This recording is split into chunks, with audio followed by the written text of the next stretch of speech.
Phoenix Down Radio is on the air.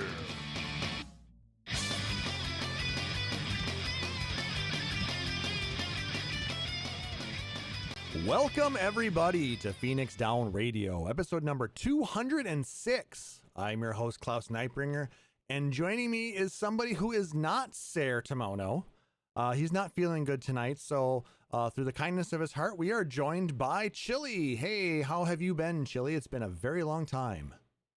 It has been quite some time since we last chatted. I mean, apart from the chatting we've done before. I mean, no, this is completely the first time in ages. Of course, we had to chat a little bit to kind of catch up and see what was going on. But yeah, it's the first time you've been on the podcast in I don't know how long. It's been 2 years, maybe more. Maybe longer than that, I feel like. Yeah, I feel like it's been a lot longer than that. I feel sad to not know the answer to that. But I mean, regardless, welcome. Thank you so much for filling in for Sarah today. What's new with you? Why don't you kind of share with what's been going on with the rest of the people out there? Well, what haven't I been doing? We've got PSG. I still do the PlayStation podcast. I do reviews and articles for them. We've got Moogle-Go-Round, where I still try to stream Tuesday, Wednesday, Thursday, Friday. Paul streams the weekends. We got the Moogle-Go-Round podcast. I've got Sound Bites, where I eat snacks on a podcast. You got the anime cast, you got the PlayStation podcast, and you got my new Dragon Ball channel that I've been working on. It's been something. It's been yeah.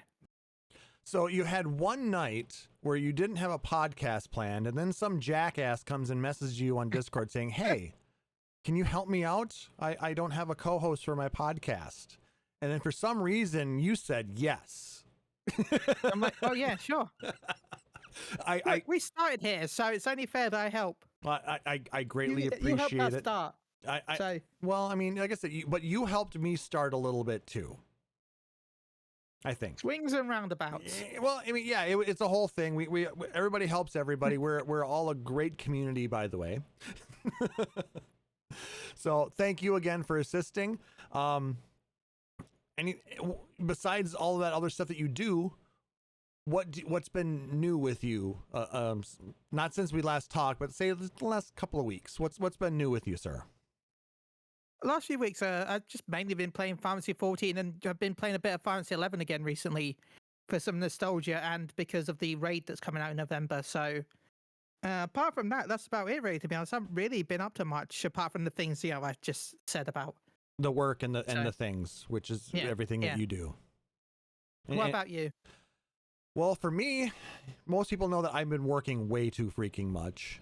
My job does take up a lot of my time. But today we decided, my girlfriend and I decided we were going to just go out for a drive and hit up some breweries just for no reason. We just wanted to get out and have a good time. It then started to rain as we were driving out. I was like, great, this is a real nice way to start our little jaunt today. Especially since the breweries that we're going to be going to did not allow dogs inside the breweries, so you had to be out on like the patios. And if you don't have a covered patio and it's raining, that's not a good time. Fortunately, we were able to. I mean, that's a lot of places in England, really, to be honest. A lot of places don't really allow. I don't know about America.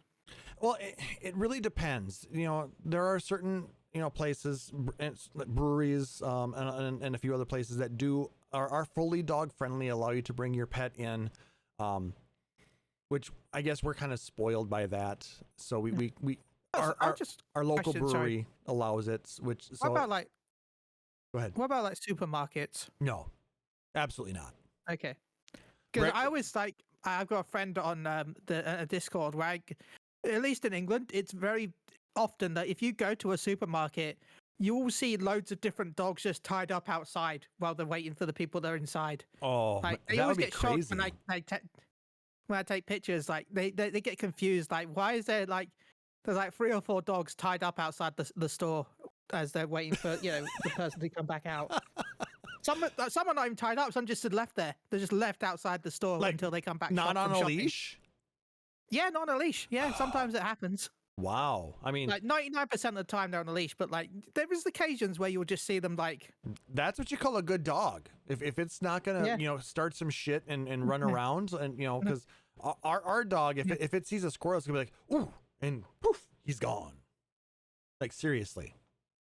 So yeah, he does not get off a leash unless he's in like a fenced-in dog park or something like that, or in the house.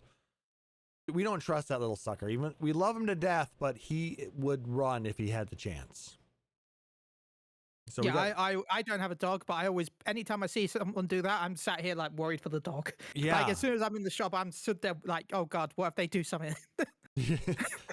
but fortunately, the first we ended up changing the order of the places we were going to go to, and the first place that we ended up going to today had a patio that had a cover over it, so we were able to sit out there, enjoy some beer and some pizza with our dog there. And the rain stopped for after that, and it ended up being a pretty nice day. So we had a great time. Just enjoyed some delicious, seasonal beers. A lot of Oktoberfest style beers this time of year, so we had to get those whenever possible, and a couple of pumpkin spice beers that were really good too. Aside from that, I've still never tried a pumpkin-based thing at all. Don't think I've Even no, I pumpkin don't think pie. I've ever tried anything. No, I've never tried pumpkin pie. Pumpkin's not really it's not really a food to eat here. Like the most you do is you get one for Halloween, you hollow it out and throw everything away. You don't really. It's not really a food we eat. I think we also use a different type of pumpkin that you do in America as well. I think. Well, I mean, a lot of people will use like sweet potato can be used, instead of pumpkin in pumpkin pie, always they'll call it a sweet potato pie, and it tastes about the same, or maybe even a little bit better because it's slightly sweeter. But no, there are different types of pumpkins. There are pie pumpkins. There are, the decorative jack-o'-lantern pumpkins. Which is the one that's kind of, that's the one that's really sold here more than anything. More the decoration. Yeah. You don't really see like the other types of pumpkins sold. Okay. Like you might occasionally, like if you go looking for them, but like if you're just if you're just buying from a local store or whatever, a supermarket, you're not gonna, you'll have to go out your way to find them. But you don't even have canned pumpkin? No, I'll be honest, I've never even heard the fact that you can get canned pumpkin. That's how most of people will create their pies, is they'll buy canned pumpkin and they'll use that instead. And they won't actually like take a pumpkin and bake it and then scoop that out and turn that into pumpkin pie. They'll buy it just the puree out of a can. I would have to buy it from the American side normally. Well, it sounds like you're gonna have to next time you get over to America, Leslie. Last time your first time thing you had to eat was mac and cheese, right? Yeah. When you were here for FanFest 8 years ago, or was that the Baconator? The last one I did was the Baconator. Mac and cheese was 2016, right? Yeah, 2016 was mac and cheese. 2018 was the Baconator, I think, right? Yeah. Yeah, 2016 was the mac and cheese, which had peas in it. at that buffet that I ended up not being able to go with you guys because I finally went to sleep for once. Yeah. It's just funny because I've been reminded on my Facebook feed about everything that happened. FanFest 2016 was 8 years ago this past week. Oh God, it's been almost a decade. Yeah, isn't that crazy? Yeah. But it was one of those things that's just like reminding me of everything that we did, and it was just like, wow, that was kind of crazy. And the fact that, it was your first time having mac and cheese. Yeah, it was my first time in America on my own. And now you've been here a couple of times besides that? Yeah. Yeah, a couple. Well, 2018, right? That's about it. Because there was no 20. Was that the last time? The last one. Yeah, 2018 was my last time. And then the 2021 was a virtual fan fest, and then you didn't make it to the 2023 fan fest? Or was it? I went to the London one. Okay, that's right. And I did not get an opportunity to even get tickets for this last fan fest, so. But it is what it is. What can you do? Let's go ahead and jump into a little bit of show news. Just as a reminder, in 2 weeks is Extra Life Game Day. November 2nd, starting about noon. Join us here at twitch.tv/Phoenix Star Radio for an afternoon of games, fun, and fundraising for some amazing kids. This is how many years are we doing this now? This is our 8th year doing Extra Life. So stop by, join us, have some fun. And if possible, any donation you could make to Extra Life would be greatly appreciated. If I even do here, get it in the chat. There we go. So yeah, if we can get raise some money for some awesome kids, I think that would be amazing. And thank you to our Patreon producers, Aurori and Ravenheart. We appreciate you guys supporting us out on patreon.com/Phoenix Star Radio. Let's go and jump into that gaming community news. Starting with an interesting story. Nobuo Uematsu is going to be stepping back from video game composing after the release of Fantasian Neo Dimension. This article comes from NintendoLife.com and was written by Liam Doolin. Let me copy and paste that for everybody to read. Ahead of the launch of Fantasian Neo Dimension on the Switch this December, legendary composer Nobuo Uematsu has shared a special message. In a short and snappy video on the official Fantasian social media account, he told fans this title was his final project as a composer of video game music and hoped everyone would pick it up. From Uematsu's tweet, "This is my final project as a composer of video game music. I hope you'll pick it up and play it. Thanks you for the support." Now, after that was released, Uematsu followed up this brief message clarifying that he's quote-unquote not retiring from video game music work. He mentions how there's apparently been some misunderstanding and he wants to cut back on the music that he had. He wants to cut back on this music so he has more time to make his own music. Here's the latest message he shared with everybody on his social media account. He goes, quote, wait. Everybody calm down. There seems to be some misunderstanding. I'm not retiring from video game music work. I'm going to cut back a bit on my video game music work because I want to have more time to make the music I want to make. It would be difficult for me to take on the entire soundtrack of a video game because the time commitment for composing will be too long. But I would like to continue to work on jobs such as one theme song. End quote. You can see the video in the original story where Uematsu says Fantasian is his final project as composer of video game music. Now, when I actually heard this bit of news, I was kind of under the impression that he was retiring as well. But I'm kind of glad to hear that he's just kind of slowing it down a bit. And I can't blame him. He's been doing this for 30 years, 35 years. I mean, that's quite a long time to be doing any task. What do you think? I agree. I mean, he's 65 now, so it makes sense that he probably doesn't want to retire because he doesn't want to get bored. But he also doesn't want to do too much work now. He's worked for so long. Mm-hmm. So it makes sense that he's stepping away from making full soundtracks. But again, I was going to jump in saying the fact that he will be making like tracks here and there for games, but he just won't be making all of them. I mean, you can be pretty sure that he is going to end up making the main theme for Final Fantasy VII Part 3. I mean, he's probably going to work on 17 whenever they work on that eventually, probably. Yeah, there's a good chance that he will end up working with that as well. Yes, it's hard to say, for sure, but the man has basically written his ticket, and he can do whatever he wants at this point. His legacy is well established, and whether or not he wants to continue to make music, that's completely his choice. I'm glad he's going to still kind of do a little bit of it, but you know what? Don't stress yourself, man. Just enjoy it all. Enjoy your time. You have deserved everything that you have earned.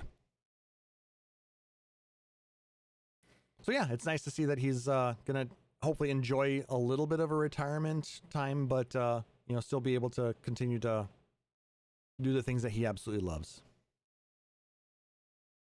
And which is good. Yeah, and the thing of it is, Final Fantasy, I think it's one of this game series that really shows how important music is to not only the story, but just the gameplay experience itself.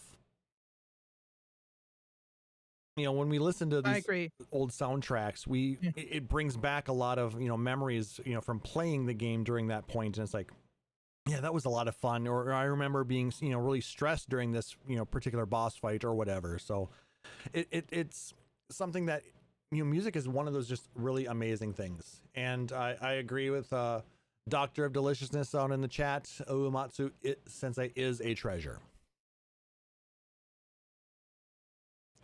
Let's go ahead and continue on with our next story. Final Fantasy XIV's Moogle Treasure Trove event is on now and runs to the start of patch 7.1. This comes from the Lodestone. The Treasure Trove Hunt for Goetia is currently live. And just like all of the other events out there, you can, if you run different content within Final Fantasy XIV, you will be able to earn these irregular tomestones, which you can then turn in for a number of different in-game items like mounts, minions, orchestrion rolls, glamour items, Cows. Some what? Cows? For 50 points, you can get some towels. Towels. Yeah, don't forget to bring a towel. Yeah, don't forget your towel. First time I saw you said a cow, and I'm like, when did they put a cow in there? One day, maybe, hopefully. Maybe that might be a future mount. We ride dragons, right? We do ride dragons. We ride tigers. We've had tigers. We've had bears. Bears. Who maybe next expansion's trial series will be that instead. There'll be cows. Yeah. You have to collect 6 different elemental cows. Werlid is known globally for its dairy. That's pretty funny. Well, I mean, we're probably gonna have llamas, right? Well, we have llamas in Dawn Trail, so yeah. So maybe I'm calling cows in the future. Maybe we'll get camels before we get cows. Nah, I want my cows. Damn it. Well, I mean, at least it'll kind of lead into it, because you can get dairy from a camel. That's true.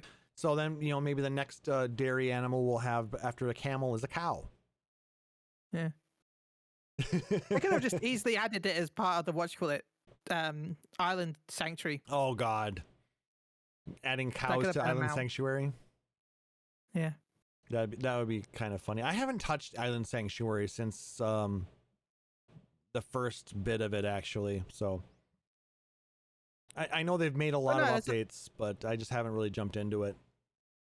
There are a lot of cool things you can do to get the stuff for the Mog Tomes. I like the whole Mog Tome change that they made, where you got the Ulti-Mog, Mini-Mog, and weekly objectives, and the whole new menu that they've added. Yeah, that's kind of nice. I do hope that they reuse this for the Relic. I think this would be a really good idea for them to reuse this whole menu for the Relic and have different objectives for the Relic weapon. I think that would be a good thing. That's just me. Interesting. Yeah, I'm sorry. No, go ahead. I'm still fine for the fact that I wish that because the last Relic weapon was tied to Mandeville and Godbert and all that lot. I was still pushing for the fact that I wish that they would have made it so that the final step, when you get the last Relic, which is the 0.5, upgrade, if they would have added like a MGP buff to the weapon, so that way it would make the weapon that would make people have a reason to grind it after the expansion's over, and it would make the weapon relevant forever. Even if you had that weapon equipped, and it gave you plus 5% MGP. While you had that weapon equipped in the Gold Saucer. I think that would have made the weapon relevant forever, and it would have been so easy to do. Yeah, that could have been an interesting little twist to put on there. Especially since it was Mandeville related. Yeah.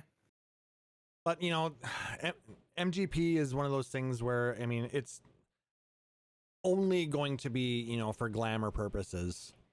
So I don't know if they're going to end up ever tying any functionality for something like that to a relic weapon or something along those lines, but maybe down in the future. Because they have free company buffs that you can get that will give you bonus MGP. Yeah, you can get those buffs also from the grand companies, remember, as well. Yep. So Well, I guess they're all from the Grand companies, but like you can buy them with like your seals also along with the free company buff. Because I think your free company, you buy them kind of from the same area. Yeah, but and then with the free companies, you can create them in the in those little whatchamacallits that you have in your house. The twirly wheel things was what we call them. The twirly wheel thing, yeah, that's the scientific name for those. Yeah. Speaking of things in coming back to Final Fantasy, though, we have a collaboration coming back here. The Fall Guys collab is coming back. This is from the mirror.co.uk and was written by Joseph Kime, or Joseph Kime. I apologize if I slaughtered your last name there because I don't know how to pronounce it. Final Fantasy XIV is bringing back perhaps its goofiest collab for another chance at a victory crown, and players have the chance to earn some deeply bizarre cosmetics. We might be getting spooky right now with Final Fantasy XIV, but that doesn't mean there can't be the sprinklings of intermittent goofiness. The All Saints Wake Halloween event start time has been revealed, and with it, players of the Colossal MMO have been bracing for some major changes to the game to welcome in the spooky season. It's not like they don't have much to do in the meantime either, with the recent Moogle event and excitement mounting for such a major patch set to hit at some point next month after the successful Downtrail expansion. Square Enix has revealed that the Final Fantasy XIV Fall Guys event will start 9 a.m. BST, 4 a.m. Eastern Time, or 1 a.m. Pacific Time on Wednesday, October 23rd, as detailed in the dedicated blog post. Team has also announced that the event will last until the launch of patch 7.1, which is expected to launch mid-November with no release date yet confirmed. Fall Guys was the collab that really kind of, threw me for a loop. The fact that Final Fantasy XIV and Fall Guys did that thing, a couple of years ago to start with. But it's such a fun game, and I really did enjoy, the first time it came through, and I kind of missed the second time, so having it come back again, if you really enjoy that kind of content, it's a lot of fun. And I really need to get back into Fall Guys itself. That was such a fun game. Yeah, I haven't really played Fall Guys itself in ages. But yeah, I'm excited for the collab to come back. I think there's a couple, but I don't think I really need anything this time. But so I'll just grind to get the dies so that I can sell them later when they go back up in price. Yeah, it's a great MGP grind. Yeah. As well. The gunmetal black die sells for a lot of money. Same with the pearl white die. Oh yeah, both of those are good money makers. So it's the actual sellable dies. That's not the dies that are it says tied it's the to your sellable character. dies, Okay. I think. So I hope that's the case. So yeah. But yeah, it's one of it should be.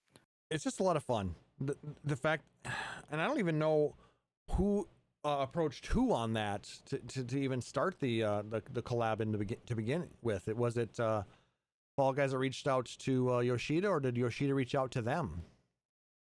I mean, normally it's Yoshida going out for a drink with someone, and then somehow a collab happens. Well, that's kind of how most of them happened in the past. That's how Yokai Watch happened.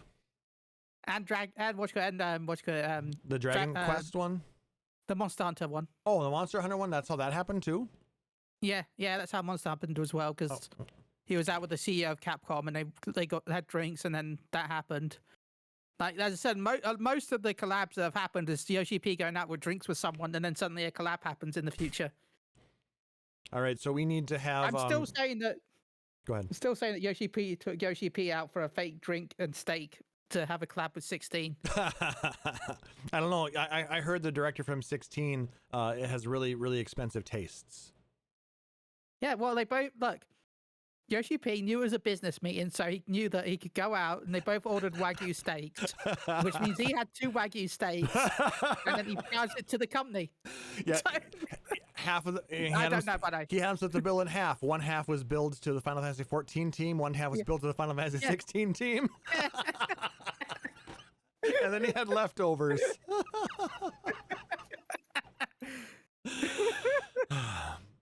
I was gonna say maybe Yoshida needs to have a meeting with, or go out to drinks with damn it, I'm blanking on the guy's name. Metal Gear Solid guy. Hideo Kojima? Kojima, yes. Yeah. He's too busy with his movies and his other games. We're gonna have a Final he's got Fantasy 14 X Death Stranding collab. That would be kind of freaky, wouldn't it? That'd be weird. But I mean, it wouldn't be the weirdest thing to ever happen. No, I think it'd be up there. I think it would be up there. I mean, we had Garo. Yeah, but at least that's like superhero style. Like, I feel like Kojima would be a bit weird. All right, 2 words: posing rangers. That's true, but we always had something to do with like that with Summer, didn't we? Really? Yeah, I know. I'm just being silly. It would be kind of fun to have a Kojima collab. I mean, by the way, talking about summer events, I'm going to keep asking for this, Square. I want my floaties, okay? Like, I think it'd be, especially with the fact that they added fashion accessories. Not that, but the round one, the waist floaty. Imagine like if you get a waist floaty as a fashion accessory, and then they release like a Chocobo Moogle like Namazu one for summer. Like have that as a summer event reward. I think that would be really cute. Yeah, I'm sorry, especially when they added swimming. I thought that would be something that they could do, and then they never did it. And then they had fashion accessories, and they still haven't done it. So like, please, I think it'd be cool. I mean, they could make a chest piece that's just like arm floaties. Yeah. It might be a little difficult with the way they do swimming to have a waist floaty, because you can't really swim with a ducky around your waist, you know. But yeah, if it was the water wings, that could work, or maybe if they were to get like scuba fins or something like that for your feet. I don't know. That'd be cool. Or Dr. Dishes says make Lalafell on your water wings and watch the community explode. Yeah. We'll have Chair 2.0. I don't know if you remember the chair. The only thing do you remember the chair? Only thing I remember was back with when they had the dwarves in on the first, and only the Lalafells could go into those areas. Well, by the way, talking about that in Dawn Trail, you know, the Pelu Pelu. Mm-hmm. There's actually a house in the Pelu Pelu area that only Lalafells can go in. So they did kind of keep that a little bit. But no, there was a huge like community uproar. Well, years ago, I can't remember when it was now. Like, it's got to be like a year and a half ago now, where they added like a child seat for Lalafells. And everyone like complained about it. Like, I really didn't care. Like, I don't remember that. But yeah, there was so many people, so much outrage on the internet over the Lalafell high chair that they added. I thought people were upset about it because it was a high chair for Lalafells. You're making fun of them that way. Yeah. Not for the fact that they couldn't sit in it. No, it's because the fact it was a high chair. Well, I mean, they're small. They need boosties.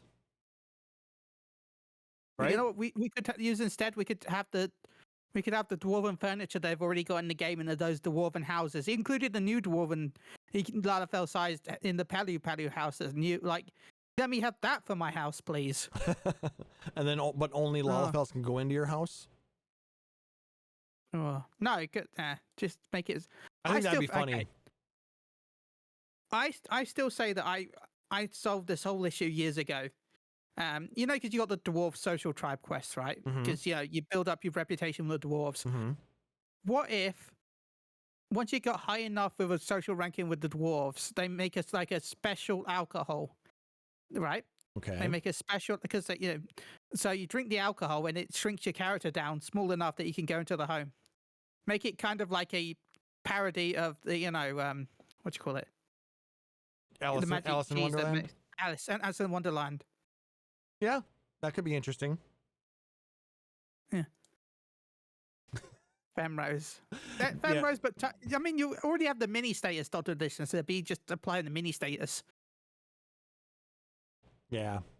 That'd be kind of interesting to be able to do that, but it is what it is. I mean, I understand they're trying to do different things in the game to try and, make it so it's not the same old everything. and not everything is going to be successful. So let's just continue to enjoy our game as we have it and not worry too much. Yeah. Speaking of things that they're bringing back into the game, we have All Saints Wake, which is currently live now, and that runs through November 4th. The rewards include a glamour outfit called the Knight of Devilry and a floating pumpkin housing item. Have you done any of this yet? I'm assuming you have. I have not. I'm waiting. Oh, well, I'm waiting until I was going to do this and the the Fall Guys MGP Fall Guys event. So I thought I might as well just wait until they both come out at the same time. So I haven't done it yet, but I'm excited. I've heard it looks good. Mm-hmm. It looks very pretty. I know it has 2 dies, which is nice. So I've heard the 2 die system looks nice with it, and I like the housing items. So yeah, as Dr. Dish said, My Chemical Romance. Yeah, it is definitely a very goth look to it. Realistically, I mean, aside from the tie being pink by default, pink, like pinkish, purplish, it reminds me very much of the Primals, what they wear when they're in concert. Except for the gloves. Those gloves are a little bit odd, but I mean, the black shirts, the black pants, and the tie. I mean, you could probably change the gloves with something else and make a Primals glam. Exactly. So, yeah. Somebody grabbed the outfit and did a photo piece called My Aetherochemical Romance. That's pretty funny. I like the horns as well. The horns are nice. The horns are pretty cool. Okay. It looks like I'm having a little bit of issue with some drop frames on this side, so my apologies. We're going to keep going with the podcast. But those of you watching live, I apologize if there's some weird issues going on right now. Having some weird... That's Twitch, because another stream I had has dropped. No, it's my OBS is showing that I've got some dropped frames going on right now, so I'm just kind of hoping that it clears up. We had the same issue 2 weeks ago as well, when we were about this point in, but it finally disappeared. It cleared up after a bit, so I'm hoping that it continues to clear up. I'm gonna just put something in chat here. Give me just a moment. Everybody listening on the podcast, apologies for this. If you listen to this, hello. Hope you're enjoying the show.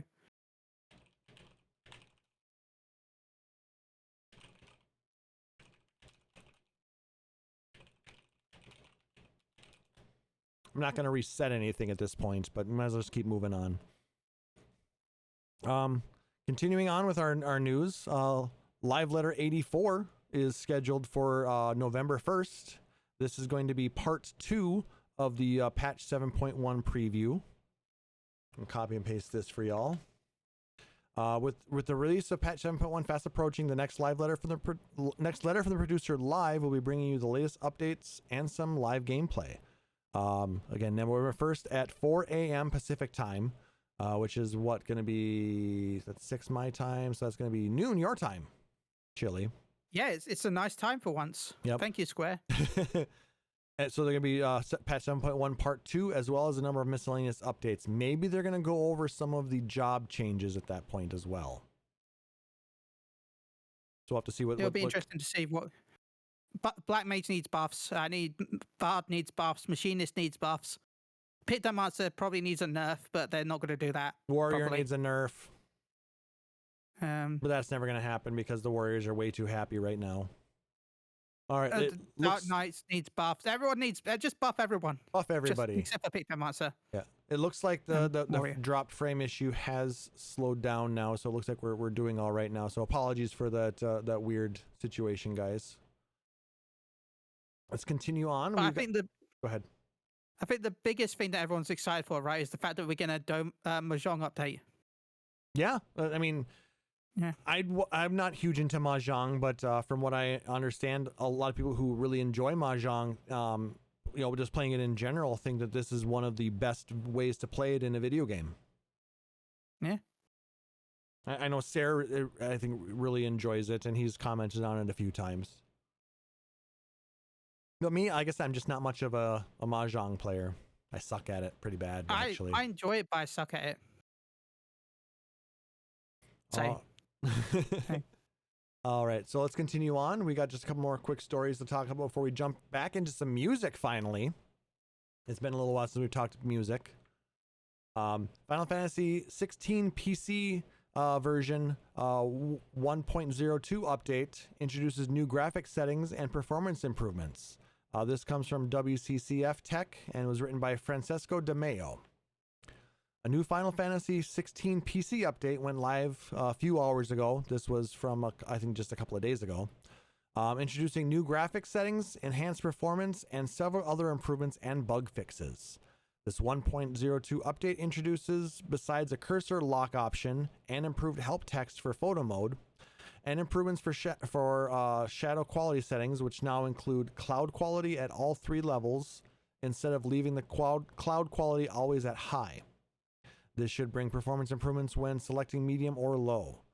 Graphical fidelity settings have also been changed to improve overall performance. The new Final Fantasy 16 update also introduces fixes for aspect ratios other than 16:9, graphics not displaying correctly in certain scenarios, crashing issues on select hardware configurations, and more. Now, when I played the demo for Final Fantasy 16, that was probably my biggest gripe. I've got some ultra-wide monitors, and the fact that everything was in 16:9 was extremely annoying.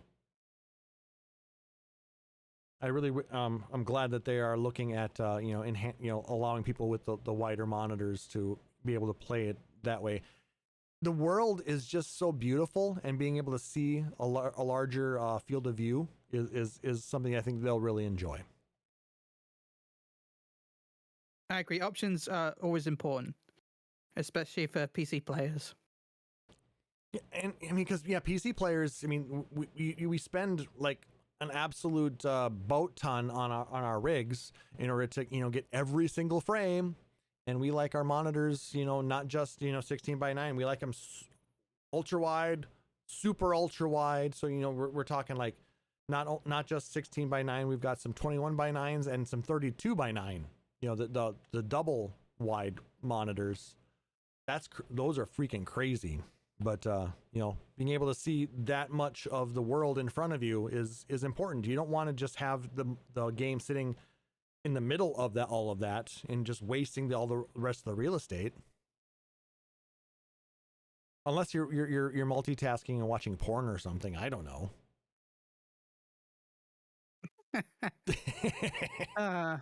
Haha, PC players always watching porn, right?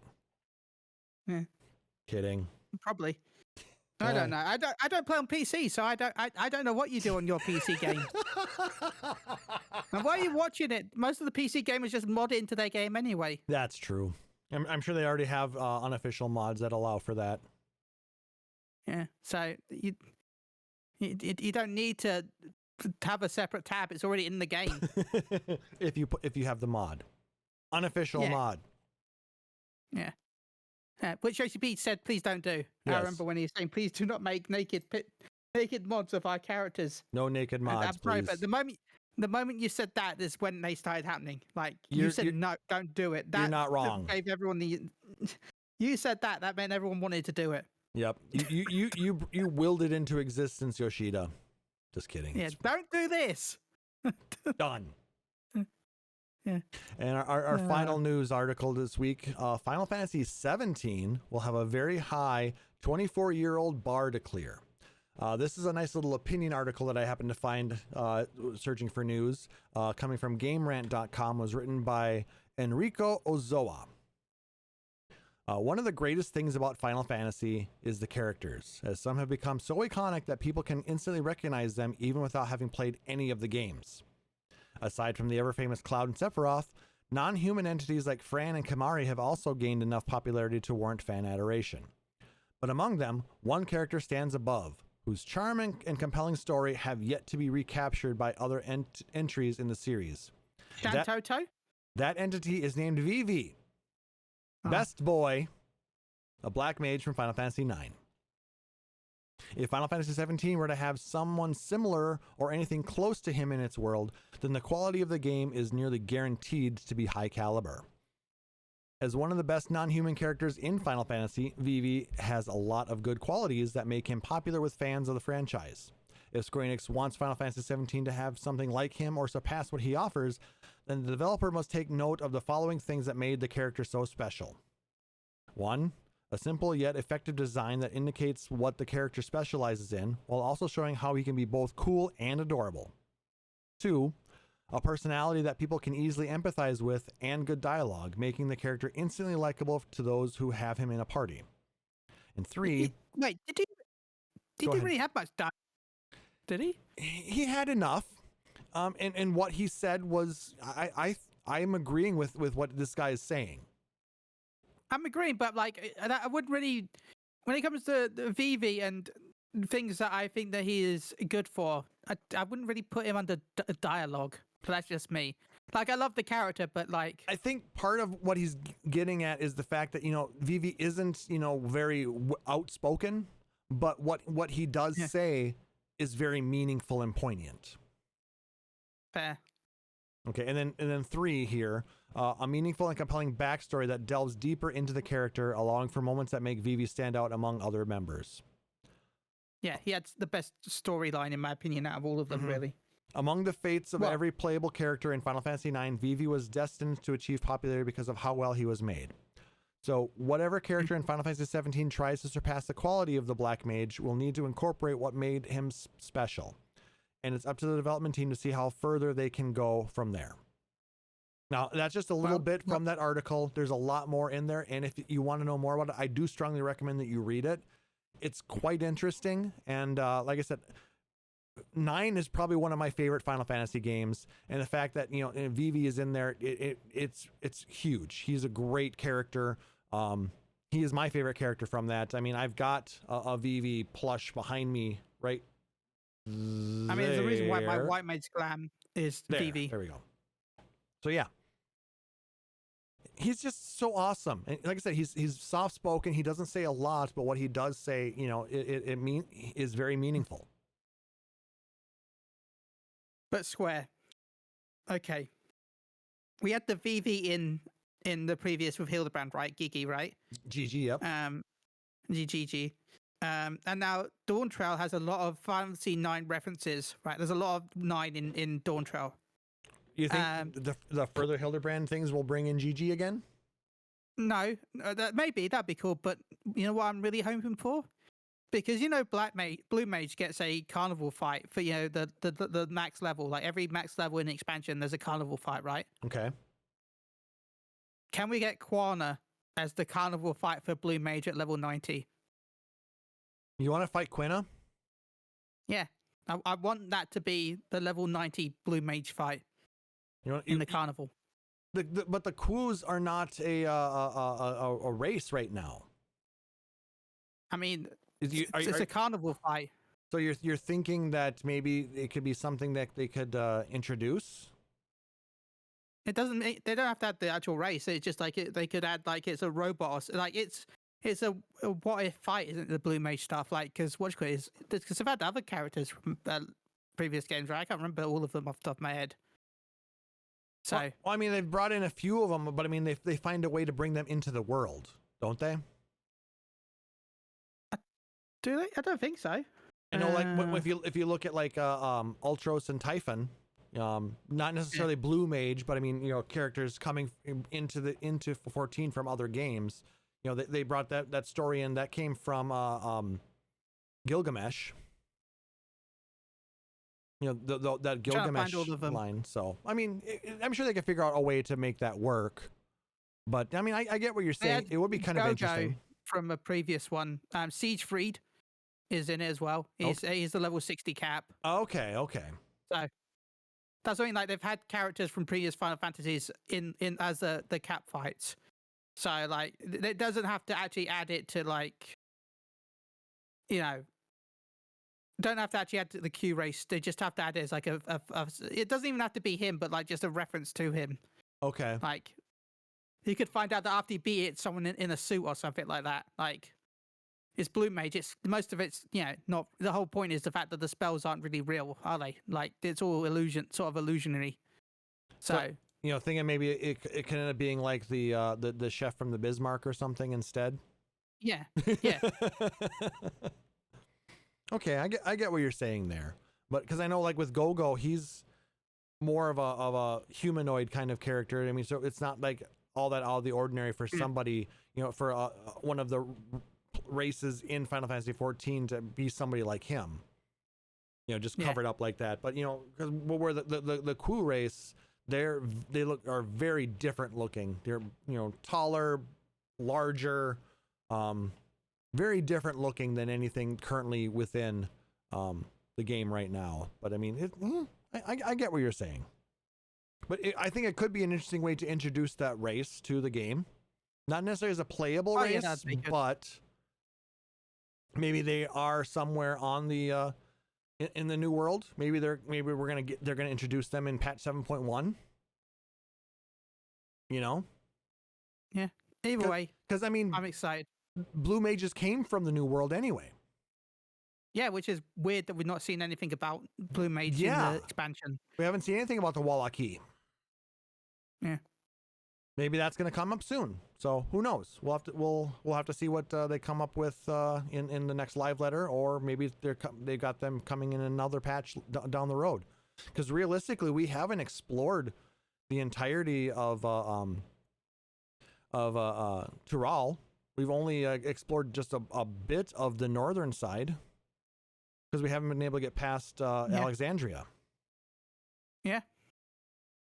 I mean, granted, they're not going to introduce a new area right now. It wouldn't be for a little while. Be insane. I mean, they kind of are, right? Because we're getting the Eureka style content. Okay, SLM is saying that the Wallachie are in the Fisher Quest. Okay. Okay. Well, that they saw on Twitter. So I haven't done much of anything aside from getting my main to 100. Not gonna lie. I got all my jobs to 100, but I haven't done anything else. I need to start working on crafters and gatherers so I can get my retainers up too.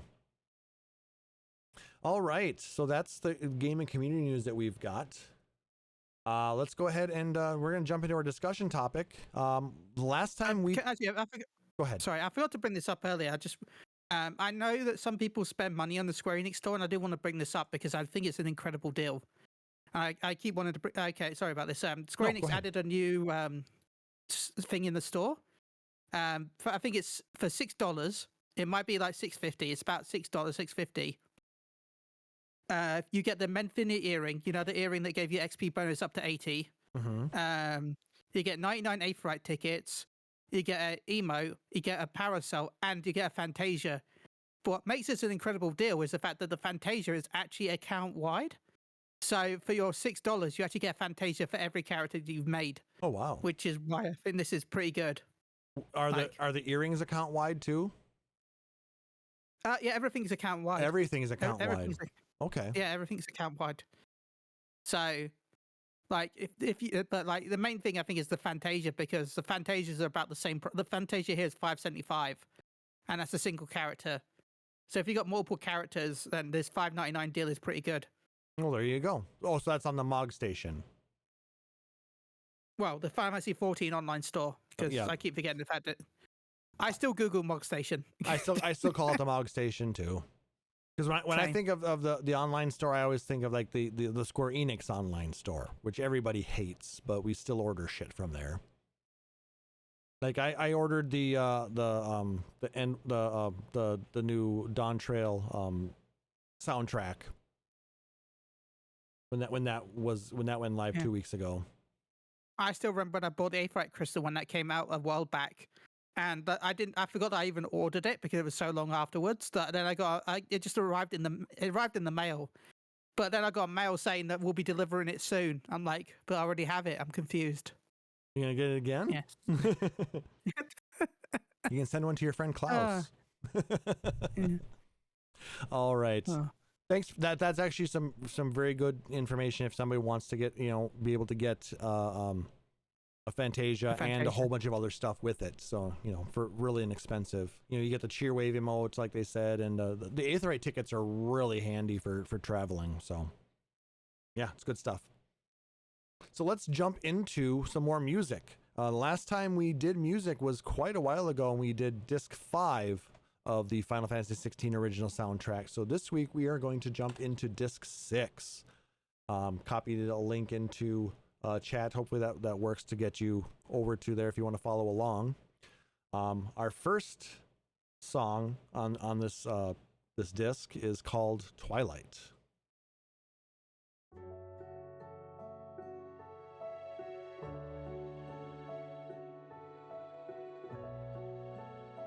A little bit slower of a themed song, but I mean it's playing in the Hideaway after Primogenesis happens. Basically, when we have beaten all of the or taken down all the mother crystals, and what's his face decides to show how much of a dick he really is and make the world go dark. Kind of, at this point we're just kind of stuck, and we're like trying to figure out what our next plan is. I mean, we know we're gonna try and kick his ass, but we don't know exactly what we're gonna do yet. So and the world right now is kind of in shambles because we've taken away all the crystals because we're so nice that way. Yeah, we're the good guys, everyone. Yeah. No, seriously, we are. But yeah. I mean, I understand. Barnabas, right? I mean, it was still Barnabas, I think. Had we not? No, I thought we had already taken out. Is this with Ultima? Yeah, Ultima had. We didn't beat this. This is just before we have to go to fight Ultima, I believe. Okay. We take out King been Barnabas. A while, so. Yeah, same here. It's been. I want to say it's been over a year since I played through this, and I was taking it slow so I can try and absorb a lot of it. But there's a lot of things happening in this story, and trying to remember all the beats, it's tough. That's why I kind of wish Sarah was here because he knows all this shit. Damn you, Sarah! Curse you, Sarah! No, it's fine. But this is a good song though. Like, it's relaxing. You can feel there's some hope, but there's also a little bit of despair going on. It's a good song. No, I enjoy it. It is but it is slightly melancholic because it's relaxing but unnerving at the same time. Yeah. But this is what good music does in games. It gives you these feelings, and that's why, with Uematsu, kind of going into a semi-retirement. We're lucky that Square has a lot of good composers, like Soken and everybody who's been working on all these different Final Fantasy games and the other games that they produce. But yeah, it's just crazy to think about where we've come in 35 some years. All right, let's go ahead and skip forward to our next track. This is called Dark Designs. It's an arrangement of Logos, and it plays in the scene where Joshua explains Ultima's plan to Clive. So it's kind of like it's definitely a mood builder. It sounds a little bit more foreboding.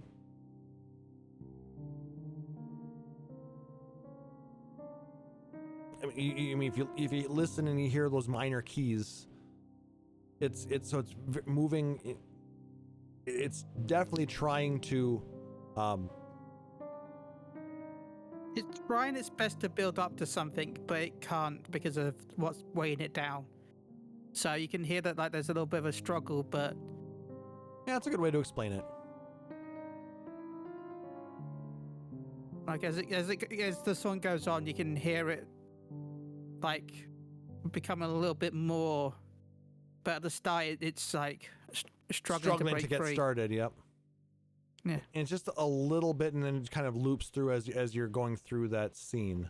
So it's not a very long bit. It's only just over a minute. All right. Our next piece is called "We Travel Together."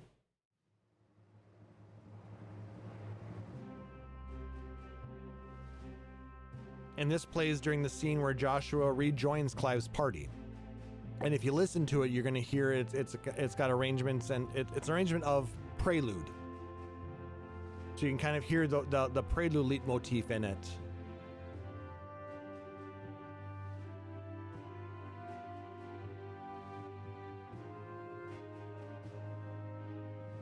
Yeah, but a lot slower pace than normal. Yep. But I mean, it's classic Final Fantasy. Yeah. You know, when brothers are united, you know, it's a good thing. So you've kind of got a good feeling with this, and the prelude kind of brings that to us. Moving on, we have The Desert Dims, Republic of Dalmekia. This is an arrangement of Sand and Stone, and this becomes the field theme of the Dalmekian Republic after Primogenesis happens.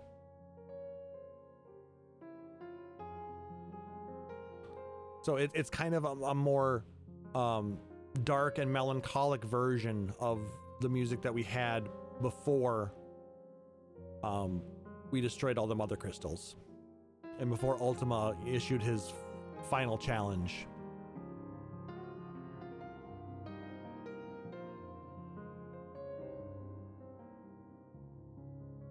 That's one thing that's just, Go ahead. you can hear you can hear the music struggling to try and be like how it was, but you can hear like how things have got darker and changed since the original. Since you can hear it. I mean, I'm not great with music, but the amount of skill and love that they have with the music is insane. It is crazy that just small changes to the same theme can elicit that different of an emotion. And it doesn't have to, and it's not something that only happens with music. I mean, music is what we're kind of listening to now, but you know, you can kind of feel that with art even. You can kind of, when you look at, you know, artworks, and you can kind of see what the artist is intending when they lay out, you know, their image, and the different brush strokes that they use, the different colors, how they mix them, how they interplay together. You know, the different notes that they use in the music are kind of like the different colors and the different strokes, and each one helps to tell a slightly different story, even if you're just remixing something that already exists.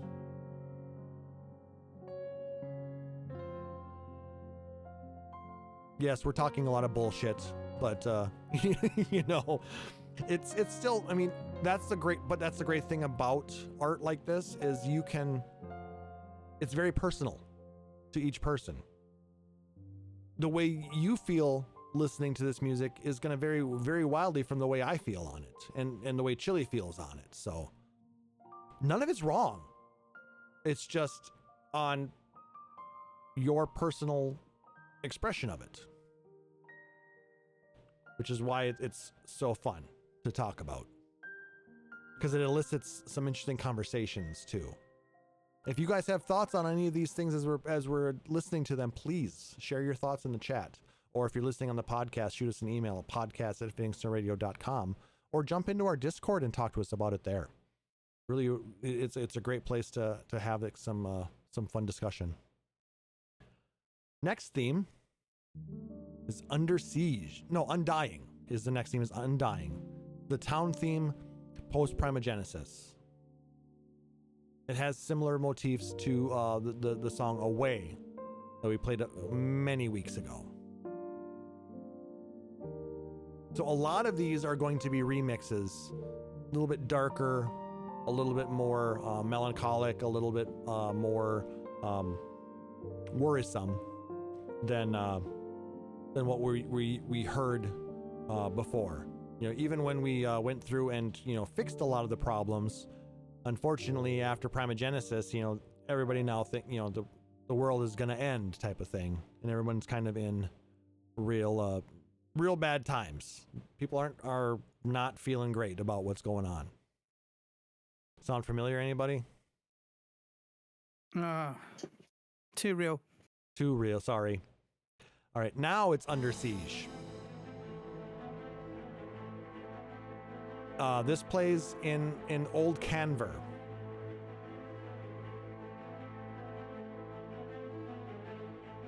I'm trying to remember where this is. It's been so long that Canver does not ring any bells. I don't know, but the music's good. I like this. Mm-hmm. This is pretty nice.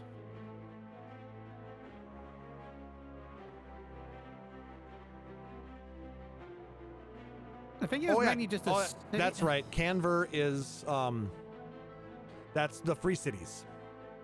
Where Mid is at, or was that's where Mid was going to university. Yeah. Also, what name Mid? I'm sorry, with everything, that's not the best name they could have gone with. Right, but I mean, it is what it is. Yeah.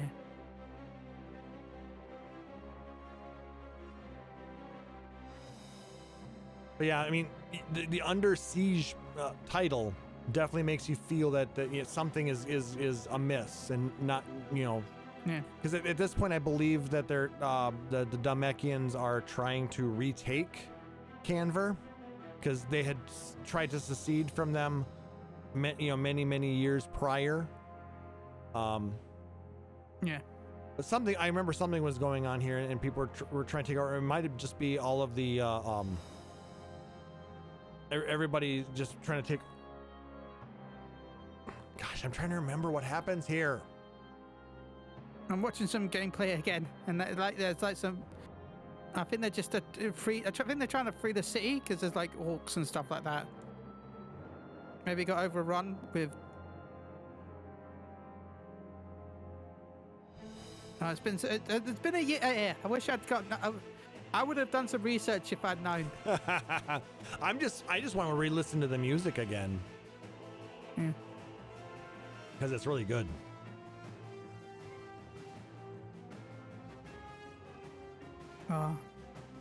There's a good reason to listen to the music.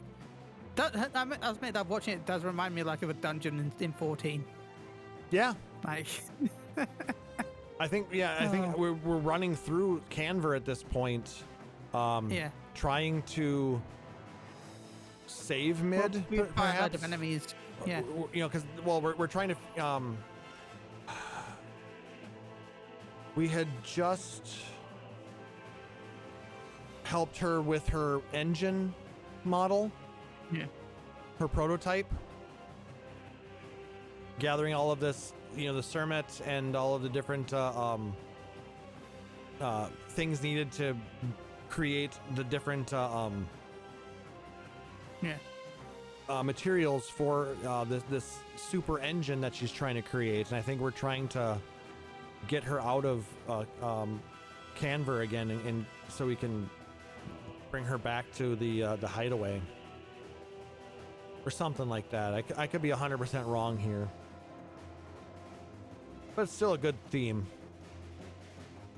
Let's go ahead and jump on to the next one. This one is called Führer.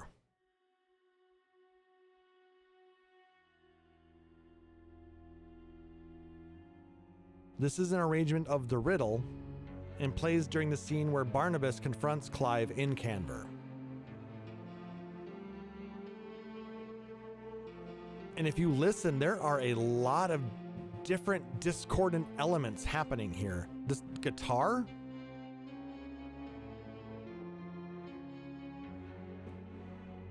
it's just so different from everything that we've been listening to and heard. It's about the same time as when we fight Sleipnir. If I'm rightly. Yeah, we may end up having... This might happen just before that. Yeah. Or maybe just after. I think it was just after. Because yeah, I do remember. Yeah, I mean, we've taken down, if I remember correctly now, we've taken down all of the mother crystals, but we still have not gone to Walud. No, not yet. We'll get there. But listening to these things is starting to jog my memory a little bit as to what's going on, but how impactful it actually was.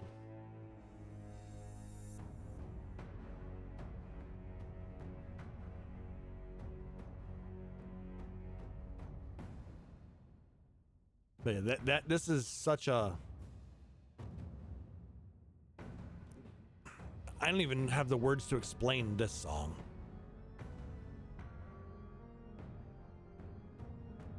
There's a lot going on here.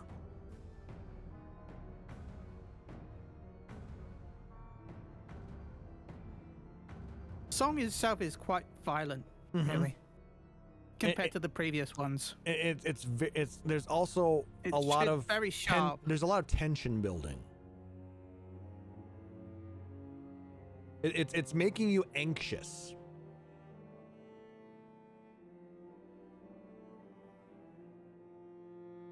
And it's so much fun when music can elicit emotions like this.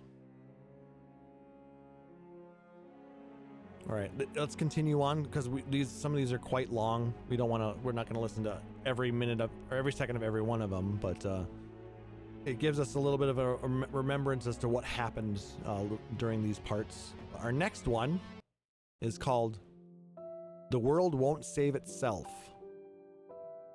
This plays during the scene where Clive wakes up after being injured by Barnabas. It's an arrangement of Find the Flame.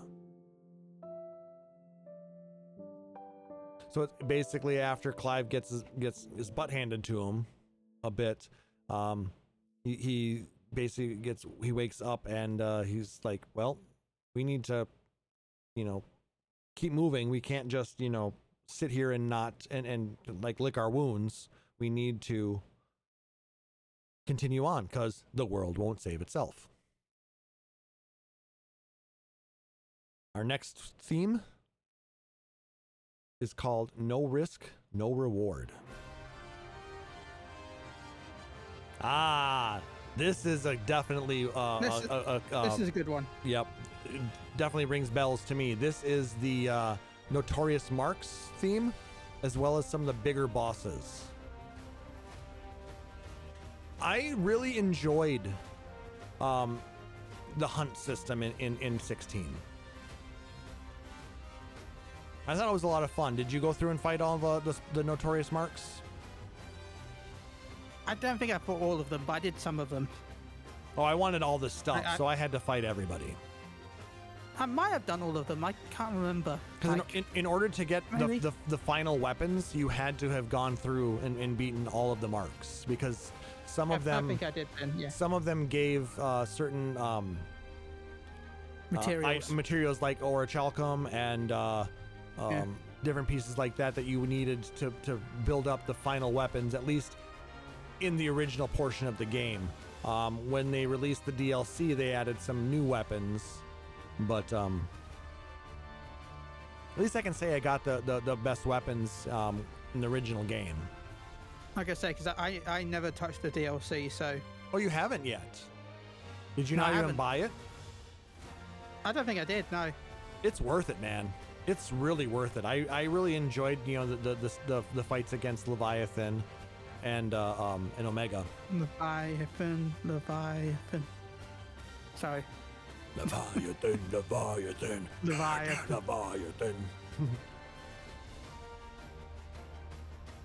But yeah, there was a few Notorious Mark fights, like especially over in Ash, that were real tough. Like that one giant. Did you fight that one giant in the keep over in Elude? Yeah. I think I did, yeah. He was some of them were pain in the bum. He took me down a couple of times, but no, I thought that they did a pretty good job with the Notorious Mark system, and it was a lot of fun to play. All right, let's continue on. After No Risk, No Reward, we have Darkest Before the Dawn in the Imperial territory of Rosaria.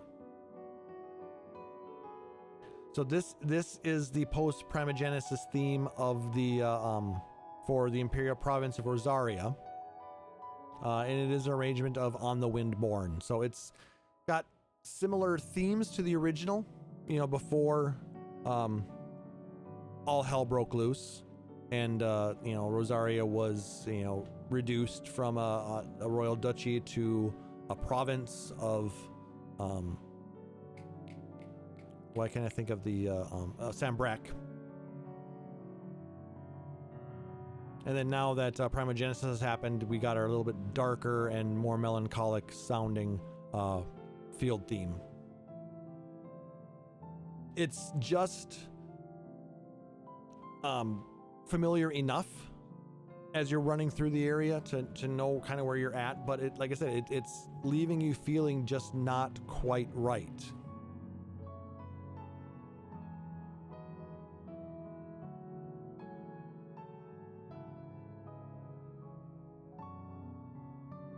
There's a little bit of sadness in there. But it's not complete sadness. There is just a little bit of hope in there. Yeah, it's just a little. It's not full sadness, but it's like it's just a little bit. There's some bright points in there. Yeah. Which, I mean, it's fitting because Rosaria was kind of that country that, you know, they were more the people who lived there, who, you know, the rulers, they were more positive. They knew that everything wasn't perfect, but, you know, they strove to improve things. So you kind of have a little bit of that in there. And with the title, it's Darkest Before the Dawn. You know, we may be in a dark period right now, but the dawn will bring light.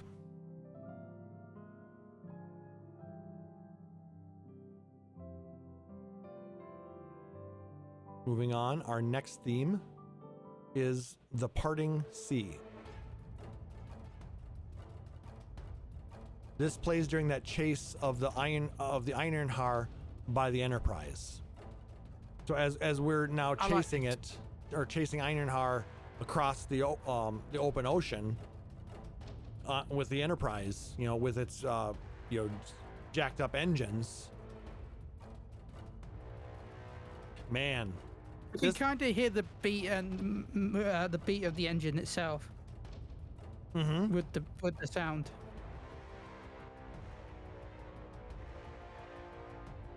And there's a bit of urgency underneath it. Those really deep, brassy notes. It's like I said, this theme just really means like we got to get going. We got to catch them. We got to go. It just makes you feel tense, doesn't it? Yeah, but you can hear the mechanical feel as well. You can hear like a mechanical sound. Yep, It's really it's some cool. Clicking, a little bit of, you know. Yeah. It's just it's so good. Soken did an amazing job on this soundtrack. You could have finished that sentence with Soken did an amazing job, and you can pretty much end the sentence with that. Yeah, that's true. All right, next we have Army of One, the Einherjar. Not the bad video game. So this plays on board the Einherjar, and is an arrangement of Indomitable. Okay, I'm remembering where we're at now. So we've gotten the engines built and put on Enterprise, and now we are trying to get over to the to Waloed, to the continent of Ash, right? And I want to say, but it's at this point when we're about to go.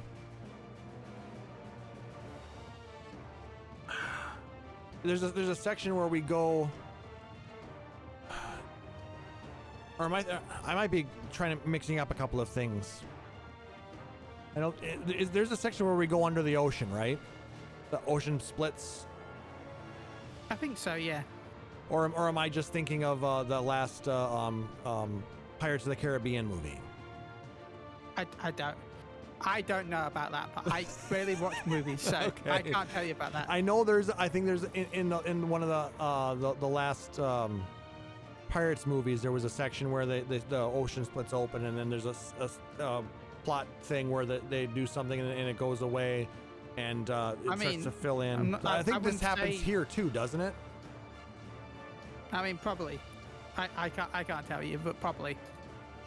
I mean, it sounds like something that would happen in 16, to be honest. It could have, but I do remember there's that bit where Clive and Jill are on the shores of the continent of Ash, and after being underwater, right? They get washed up on shore. That whole naked scene. Oh yeah. Scene. You know what I'm talking about. You probably replayed that thing many times, didn't you? A couple of times. I think I replayed it a couple of times. I was streamed all of it, so it was kind of shocking to do on stream as well. All right, let's go ahead and continue on because this is also a very long theme. This is Mighty Acts of God. This plays in the scene where Barnabas lets Clive know of his purpose as Mythos. This is an arrangement of Death Shall Me Devour, which I think that one plays later on. So I don't remember that one. I think it was a lot later. So maybe it's coming up in the next.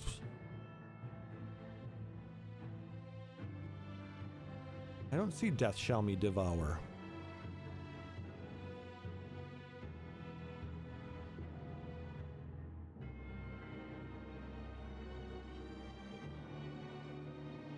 I'm going to see if I can find it in the other.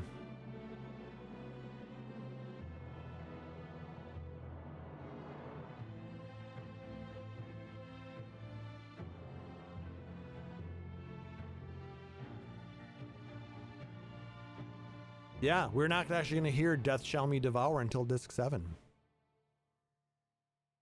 Which is fine. It's a teaser. It is. Teaser for the future. Yep.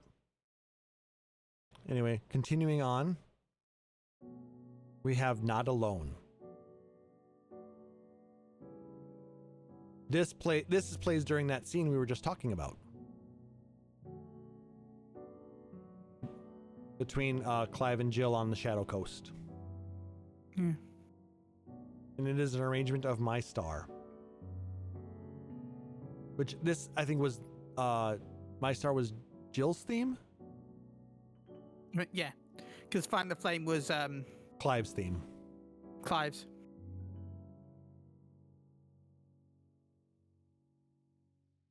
I mean, this was a very tender moment in the game. Odin splits the ocean. That was it. Well, Barnabas. Mm-hmm. It was Odin, right? Yep. So they did steal that bit from Pirates of the Caribbean. Yeah. They probably stole it from someone else, to be fair. Exactly. It's not an original thing. They probably stole it from SpongeBob.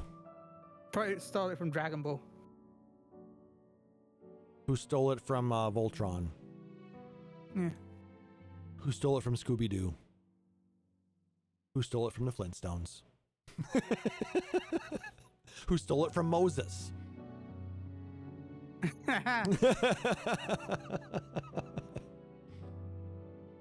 I mean, they're all fairy tales, right? Ooh. I ain't saying anything there.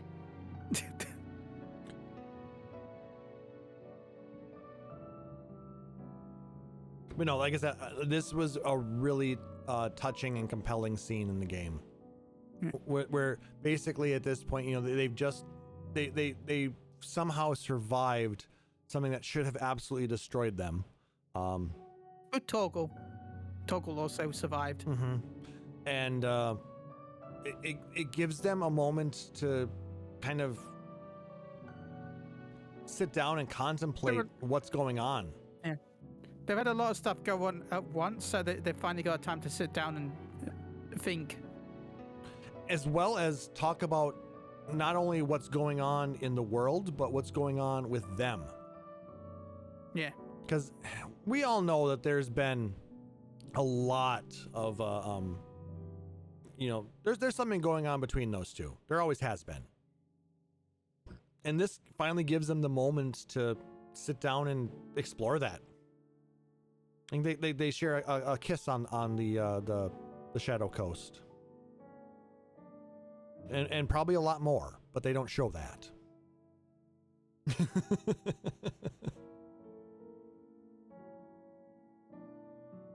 And this is very long, so we're going to go ahead and continue on to the next piece. This is called Heal. This plays in the scene where Dion is recovering from his injuries in Twinside, and it is an arrangement of Ascension.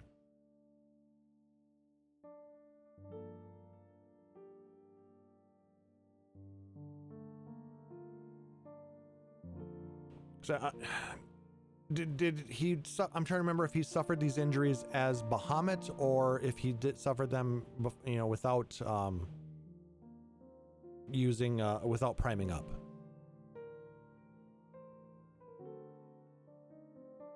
Do you happen to recall? What was that again? Sorry. Of course, he's not listening. I'm trying to remember if no, listen to the music. I was trying to remember if Dion suffered his injuries as Bahamut at this point, or if he just suffered them before priming up. I think he survived. He did it later. He took the damage later. But as Bahamut? Yeah, as Bahamut. Okay. I don't think he was injured yet, right? No, this music is playing as he's recovering from his injuries. Okay. It's right in the notes, man. Yeah, right. It is in the notes. Dion, by the way, Dion was one of the best characters in the game. Actually, he was. I really enjoyed Dion. Yeah, I mean, he was really good. He was he was one of those characters where you didn't know how to think about him because Sam Breck is kind of a dick country, with the Emperor is kind of a punk, and Clive's mom is a bitch, but he's just kind of stuck in the middle and was kind of cast off when he wasn't doing everything that he was supposed to be doing, apparently. Sucks that happens, but you've got all of these expectations upon you, and when you don't produce, they throw you aside. And it sucks. I mean, dude's a good guy.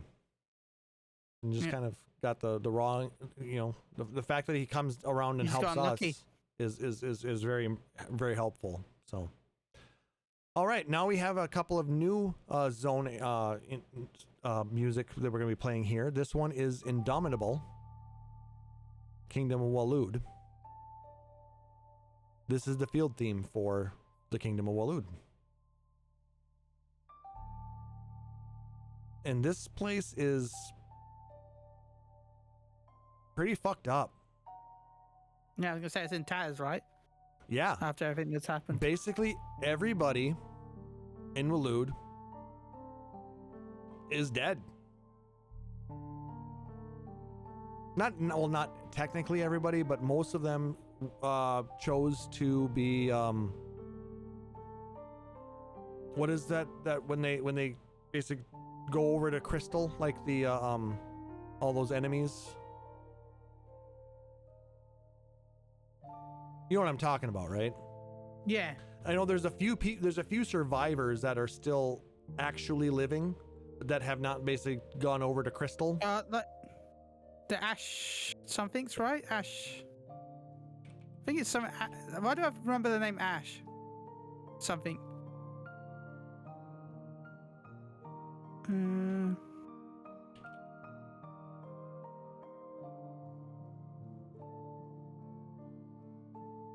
I'm trying to find more information about that too to remember what it is. I remember the name. I can remember the name of it, but I can't. I don't know. The worst part is I don't know. Like,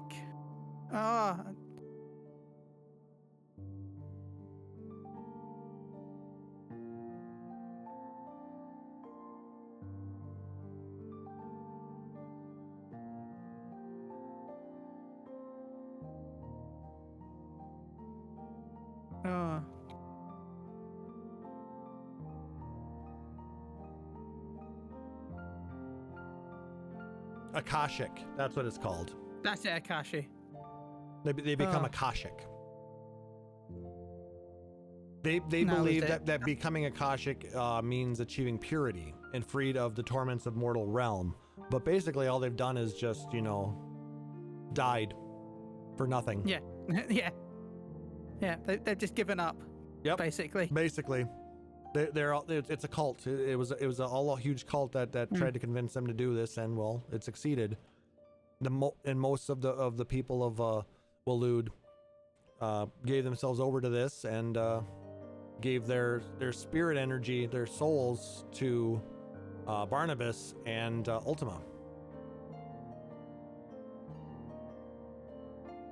All right. When you've got someone called Ultima in charge of you, maybe you should pay attention to maybe not do what it says. But it's the ultimate thing, right? It's got to be pretty freaking cool. Let's do what he says, Sure. man. That's what they thought, I think. I don't know. I wasn't there. Or were you?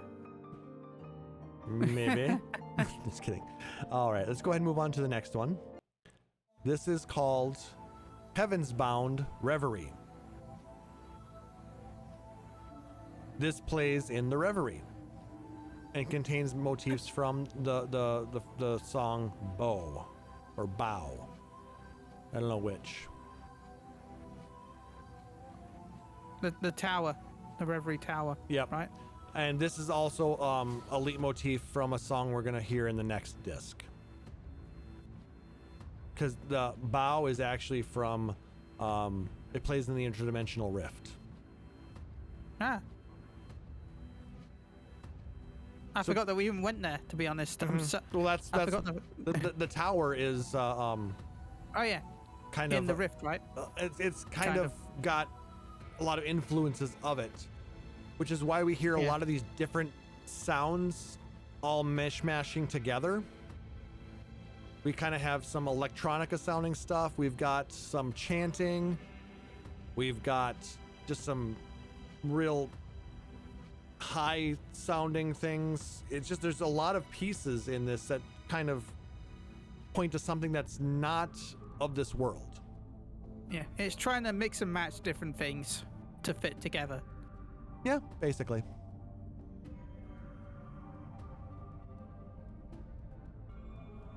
It's very foreboding.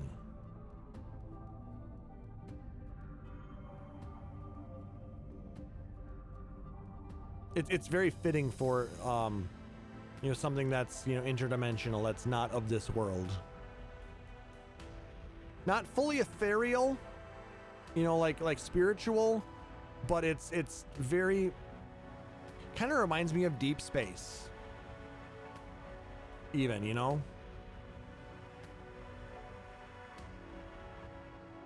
like this is something that we would hear out in what's the zone called at the end of Endwalker?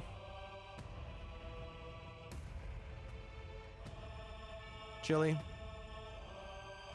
Oh. Man. See, Sarah would know this. Ultima Phil. Yeah, Ultima Thule. Yeah. Sarah, we miss you, Sarah. Please come back. We hope you feel better. Yeah, feel better soon, but please come back. All right, let's go ahead and continue on. This is called Salvation. This is also an arrangement of Death Shall Me Devour, which we'll hear on the next soundtrack episode. This plays during the scene where Barnabas explains Ultima's plan to Clive at top of Reverie. So it's an exposition theme during this cutscene.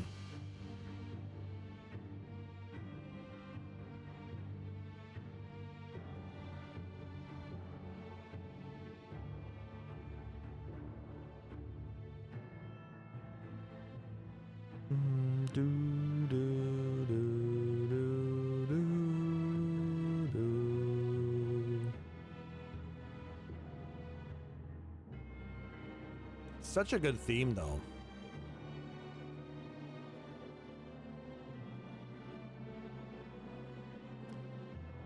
Isn't that That theme right there is in the original Final Fantasy. Isn't it, da da da da da da da da da. That's the ship theme. Yeah. Dude, that's the ship theme. Or airship, isn't it?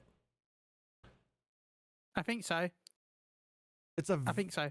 Man, wow. I loved Final Fantasy 1. It was such a good game. Yeah, just the fact that I picked that up. Wow, that's crazy. So good though. I mean, it fits. I mean, I think Barnabas kind of is his big thing is his ship, the Einerger, right? Anyway, our next theme is called Sever. This plays in several scenes involving Barnabas, as well as during an interlude in his boss fight.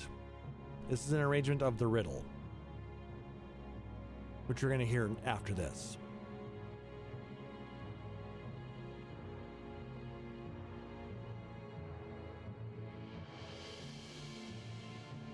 But I mean, it makes sense, you know, Sever, because he's got the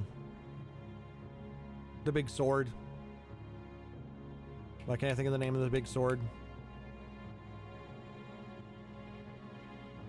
Zantetsuken? Is it Zantetsuken? Odin's sword, right?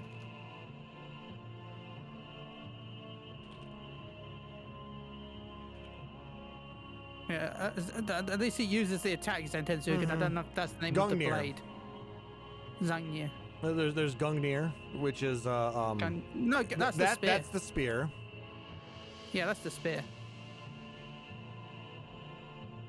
And he has his six-legged horse, right? That's Sleipnir. Yeah, Sleipnir.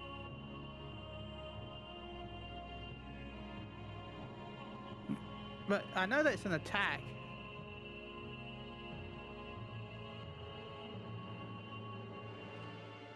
The sword is not named, but I'm guessing Zantetsuken. Yeah, it looks like a Zantetsuken.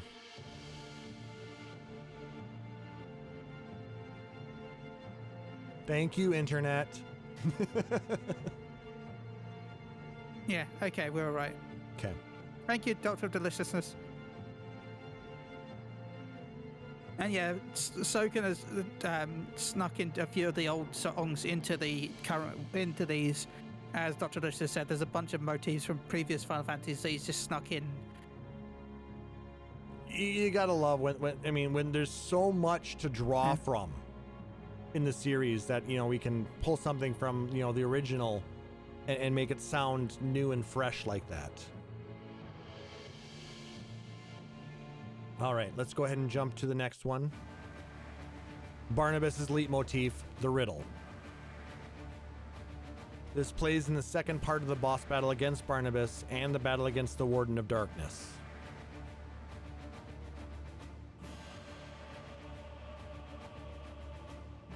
So this is the part where when he's as Odin and flying around, I believe.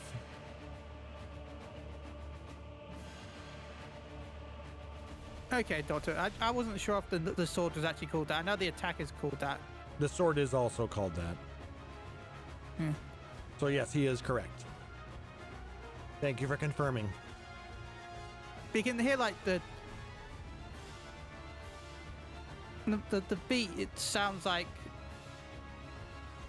I know it sounds weird, but it does sound to me like, I know because Barnabas, you know, I can hear like the idea of like the footsteps of a mountain or something like that in the beat, where it speeds up occasionally. Maybe I'm just weird. I'm just listening here.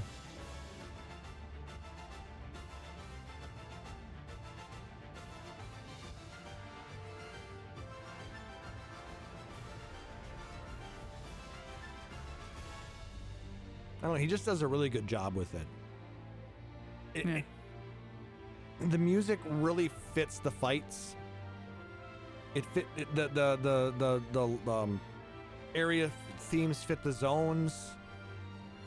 He does such a great job, you know, making the music, you know, feel like it sounds familiar as well. I don't know from what game, but that bit sounded a bit familiar as well. That little bit just there sounded familiar from somewhere.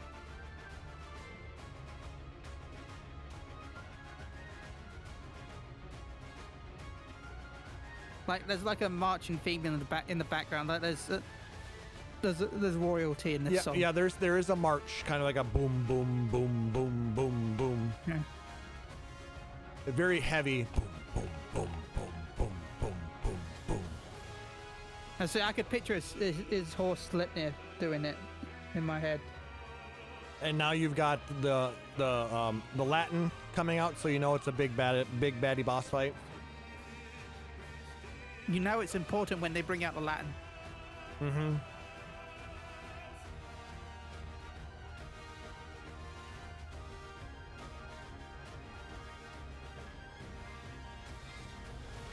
There is something that does sound familiar in this as well now that I'm listening to it more deeply. It's sad that we don't get a chance to really give the songs this much due while we're playing the game.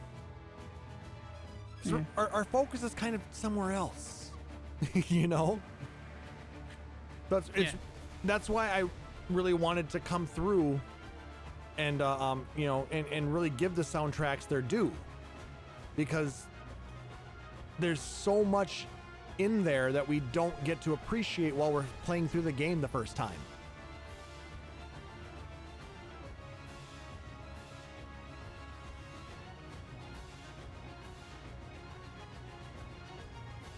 Such a good battle theme.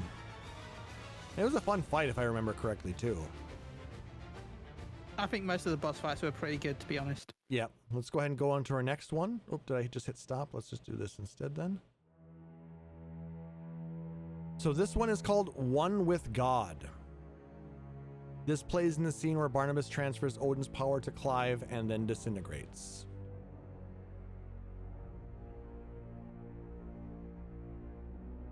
Where Clive is continuing his what he needs to do as Mythos, converging all the power of the icons into one. So Ultima can hopefully take over and destroy the world. So he thinks.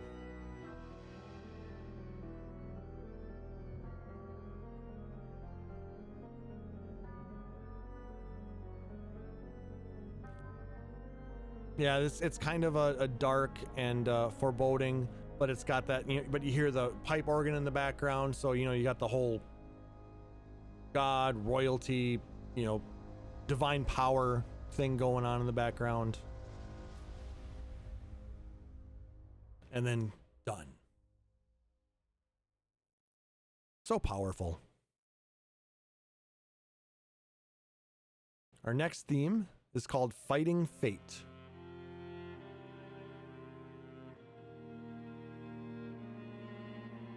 The original song. Yep, it's an arrangement of Final Fantasy. It plays in the scene where Clive and Joshua decide to enter Stonehere.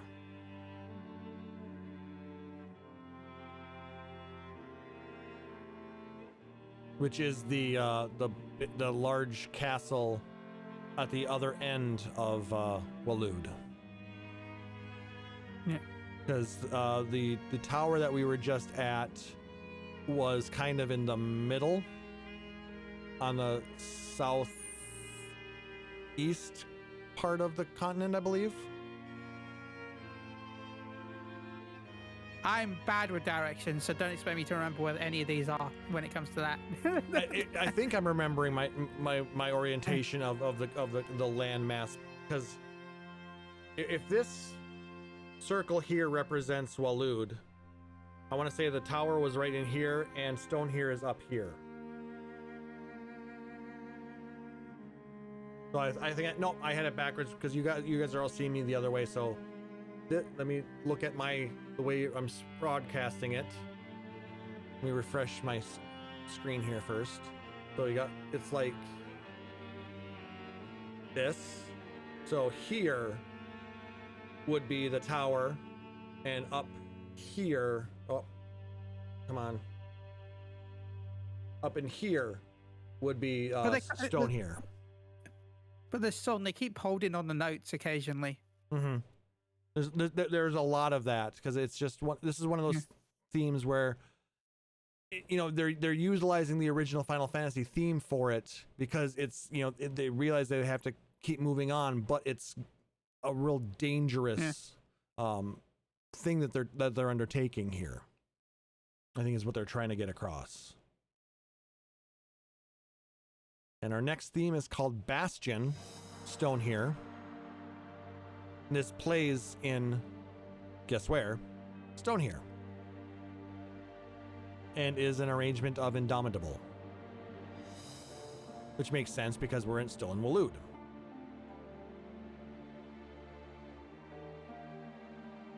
Also, it's very difficult to try and show directional things when your screen is when your camera is mirrored. So I apologize initially.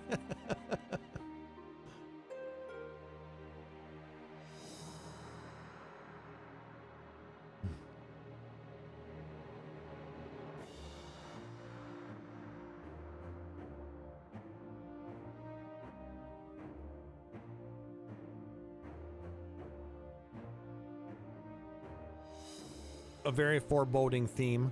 I mean, but the Bastion is very dangerous. There's a lot going on.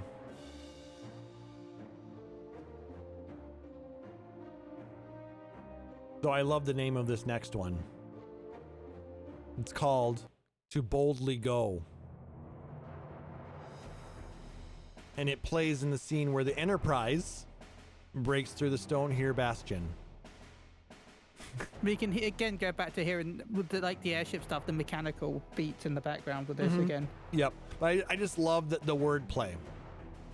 To boldly go. Oh yeah. And the Enterprise.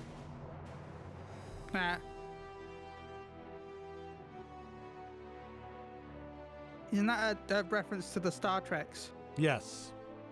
To that space trekking show. The Treks of Stars.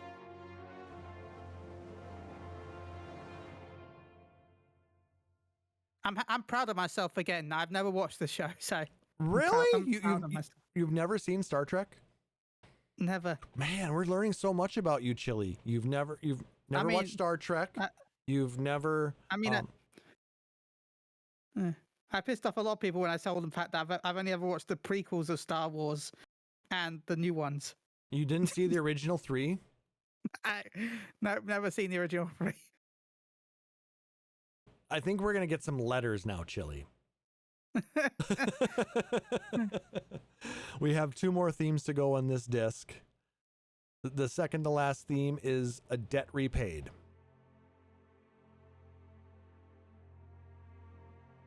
If you listen, this is also an arrangement of Final Fantasy.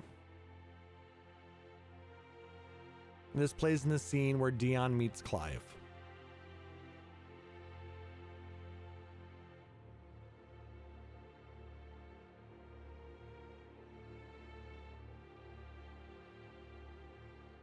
It's a lot more quiet and slow than the normal Final Fantasy theme. Mm-hmm. But you can see it's trying to break through. Mm-hmm.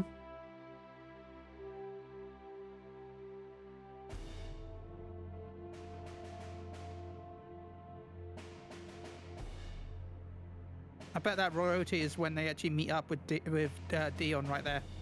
That bout of royalty with the drums. Yep. It's basically, there we go. It built up and then we got it.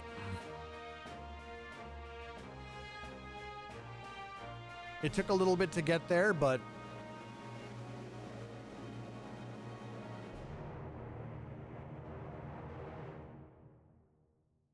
and the final tune on disc 6, Rapture.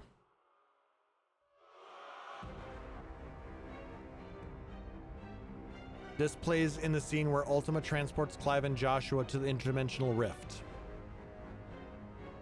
This is an arrangement of Logos.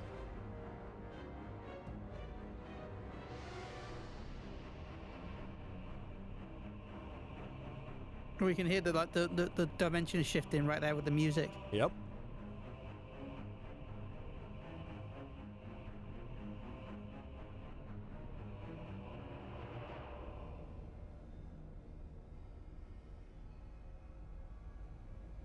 So yeah, that's one more disc down in the many discs of the Final Fantasy 16 soundtrack. Did it bring back some fun memories for you, Chille? Yes, it actually has been some fun. I want to play the game again now. I mean, it is a really good game. I guess my only gripe about the game was the fact that it's all action RPG now versus any type of turn-based. Yeah. I mean, that's one of the benefits that 7 has, the remakes, because although it's not turn-based, it's a little bit not as action-based as... Yeah, it's not full action-based like 15 and 16, but it has... and I think 7 Remake and Rebirth have options where you can make it more turn-based, like the classic mode. Is that what they call? I think that's what they called it, wasn't it? Yeah. Or ATB mode. Yeah, something like that. But I know with 16, they brought in the fight. The Devil May Cry combat director. Exactly. That was just trying to think of what his actual role was. But yeah, he worked the Devil May Cry series, and that's why a lot of people really compare the way 16 played to DMC. Which, I mean, isn't necessarily a bad thing. Both of them are pretty good games. So, it just... It doesn't really fit as a Final Fantasy. I mean, some people will argue no. You know, the purists will want, the turn-based stuff, but Final Fantasy is one of those games that is ever evolving. So, it's not... The first game is different from the second game, is different from the 8th game, is different from the 15th game, and the 17th game is going to be something completely new as well. So, I mean, that's the one thing that's constant in Final Fantasy, is that nothing is constant. And I think that's kind of cool. So yeah, do you have anything else to share about your thoughts in Final Fantasy 16 or from the music that we listened to today, Chille? Well, it had some highs, some lows, some spicy bits, but like, I'm not really great. I'm sorry for not being much in talking about this, but I'm not really great when it comes to. I like listening to the music, and Soken does an incredible job. Like he fits the music, each scenes and locations in incredible. It's just amazing. Well, I'm glad that you were able to at least join me with this, because had you done any of the prior soundtrack episodes with us before? No, I think this is one of my first times. So sometimes it's nice to step out of your comfort zone and try something different, huh? Yeah. I appreciate you jumping in and trying to fill Sayre's shoes. You find it probably didn't fit very well because I think he has really big feet. I got judged for I recently bought slippers and they judged me for the size of it. I'm like, really? They're like, because I have quite small feet, so they're like. I'm like, can I get size 7s, please? And she was like, 7s? Really? I'm like, yeah. I just need a 7. Thank you. Yes. And I was just being silly. I didn't realize that you actually had tiny, tiny feet. All right. And I'm only 5'5", remember? So. Yeah, but still, I mean, even. That's a US size 9. Okay. Did a Google. Wow. Okay, I guess I didn't realize that EU sizes were were 2 sizes different. So I would I would only wear size 12 shoes in the EU. Yeah. So you're about the same size as Paul's is a 12. Yeah, because I wear a 14 or 15 in the US. So. Yeah. So yeah. But anyway, on that bombshell, that's going to go ahead and do it for this episode, guys. If you liked what you heard, please make sure to like, subscribe, or follow us on Apple Podcasts, YouTube, Spotify, or whatever your preferred podcatcher is. And if possible, leave us a rating or review. It helps other people find our show and lets us know how we're doing. If you really dig the show, consider subscribing here at twitch.tv/PhoenixStarRadio, where you can get access to a number of subscriber-only emotes and badges. Or you can support us on Patreon, like our benevolent overlord Rory Fenrir, or our secret of Nevermore Ravenheart, by visiting patreon.com/PhoenixDownRadio. All proceeds go towards growing the show, cover hosting costs, allow us to improve and upgrade equipment, as well as do fun things like contests and giveaways. But any kind of support, guys, whether it's likes, tweets, subs, follows, donations, anything, it's all greatly appreciated. We really just like interacting with you guys and the rest of the community. If you want to check out our backlog of podcasts, you can go out to our website, PhoenixStarRadio.com. If you have questions, comments, suggestions, or just want to say hi, go ahead and send us an email, podcast@PhoenixStarRadio.com. Or you can check out our backlog of podcast episodes out on YouTube by going to youtube.com/PhoenixStarRadio. Chille, do you have any shout outs?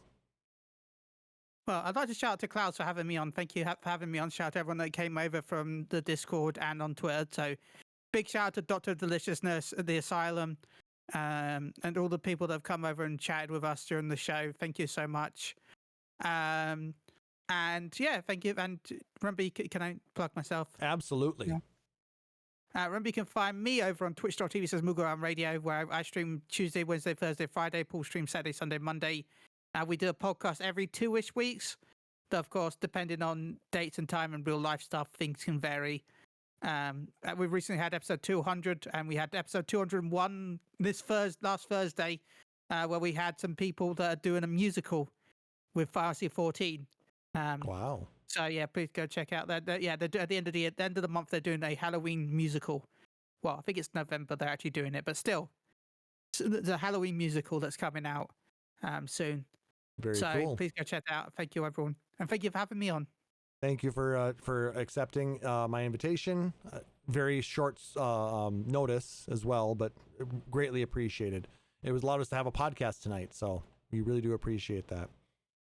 I want to shout out Chille for being an amazing co-host and agreeing to join me, like again on such short notice. And thank you again, Doctor and the SLM for joining us live. Also, shout out to everybody who is listening to us out on the podcast. You know, you are the reason we do this every other Saturday night for the last 9 years. Maybe not every other Saturday night, but we try to do it as often as possible. We've missed a few, I know, but like Chille said, life happens sometimes, and you can't make them all. But we try and do what we can, and we try and be as consistent as possible to try and give you guys some fun content to listen to.